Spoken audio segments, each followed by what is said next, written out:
कहानी का शीर्षक है स्वयं की तुलना। एक कौवा एक वन में रहा करता था। उसे कोई कष्ट नहीं था और वह अपने जीवन से पूरी तरह से संतुष्ट था। एक दिन उड़ते हुए वह एक सरोवर के किनारे पहुंचा। वहां उसने एक उजले सफेद हंस को तैरते हुए देखा। उसे देखकर वो सोचने लगा, यह हंस कितना सौभाग्यशाली है जो इतना सफेद और सुंदर है। इधर मुझे देखो, मैं कितना काला और बदसूरत हूँ।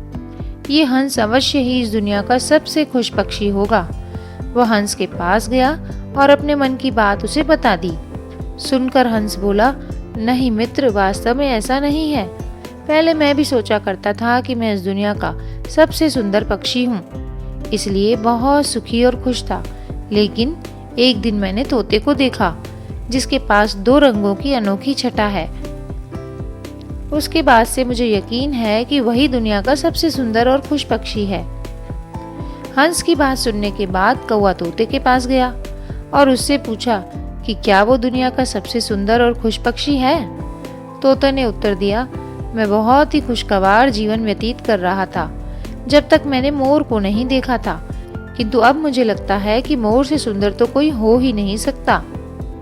इसलिए वही इस दुनिया का सबसे सुखी और खुश पक्षी है। इसके बाद कौवा मोर की खोज में निकला। उड़ते उड़ते वह एक चिड़ियाघर पहुंचा। वहां उसने देखा कि मोर एक पिंजरे में बंद है और उसे देखने के लिए बहुत सारे लोग जमा हैं। सभी मोर की बहुत सराहना कर रहे थे। सबके जाने के बाद कौवा मोर के पास गया।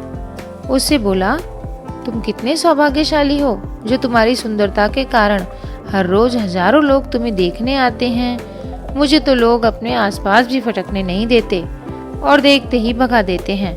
तुम इस दुनिया के सबसे खुश पक्षी हो ना।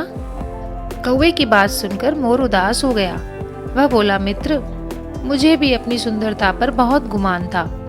मैं सोचा करता था कि मैं इस दुनिया का क्या बल्कि इस पूरे ब्रह्मांड का सबसे सुंदर पक्षी हूँ, इसलिए खुश भी बहुत था। लेकिन मेरी यही सुंदरता मेरी शत्रु बन गई और मैं इस चिड़ियाघर में बंद हूँ।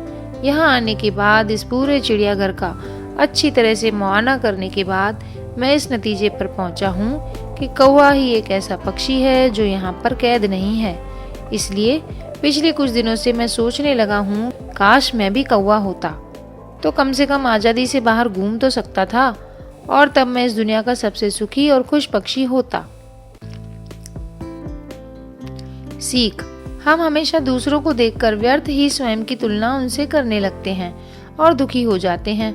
भगवान ने सबको अलग अलग बनाया है दोस्तों, और अलग अलग गुण दिए हैं, और हम उसका महत्व ही नहीं समझते और दुख के चक्र में फंस जाते हैं। इसलिए दूसरों के पास जो है उसे देखकर जलने की बजाय हमें हमारे पास जो है उसके साथ खुश रहना सीखना चाहिए। खुशी बाहर ढूंढने से नहीं मिलती दोस्तों, वह तो हमारे अंदर ही छिपी हुई होती है।